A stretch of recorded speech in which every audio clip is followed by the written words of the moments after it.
Hello, my friends, and welcome back to the Higher Grounds podcast and today's morning minute meditation. Glad you tuned in today. And just a simple little thought today I want to talk about. In the book of the Revelation, chapter number 4, the book starts off by giving the story of how John got a picture into heaven. And it's a great chapter. I'd advise you to read through it and study it.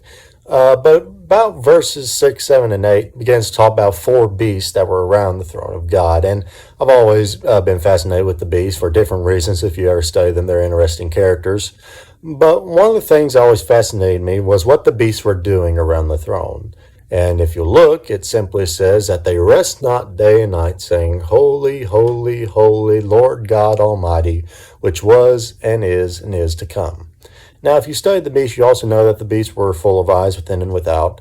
And so needless to say, I think those beasts could see pretty good. And when they looked at God, they looked him up, they looked him down, they said, well, he's perfect all around. He's holy, he's holy, he's holy. And so they had a pretty good idea about God. But it's sad to say that we as Christians and as a people in general on the earth today, we don't have a very good idea about God. Nowadays, we've been rather brainwashed by the devil and by modern religion, not Christianity, but modern religion has gotten us to the point where when we hear the name Jesus, the picture that pops into people's minds most often is a feminine-looking figure with long flowing hair, baby blue eyes, who looks like they've never done a honest day's work in their life, which definitely was not true of Jesus. And then when the word God is spoken, referring to the Father, we think of some heavenly grandfather who just loves us to death, which is true, but they think, he's just going to forgive us of each and every sin we've done, after we save. It's all good, just live how you want to live, and that's not how it is. And we've just got this idea of God, and even in our good churches, even some of us who we try to live our lives for God, we just don't have a good picture of God in our heads.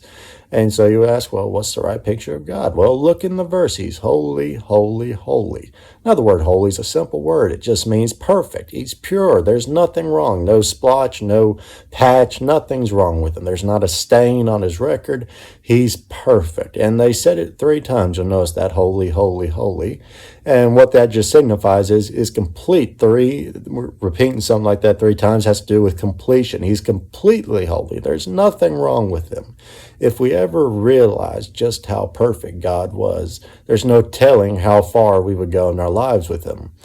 Some wise man of God once said that no religion, no church, no denomination, and no individual will ever rise higher than their idea of God. So the simple question today is, what is your idea of God? What is my idea of God? It's a simple thought, my friends, but I hope you have a blessed day.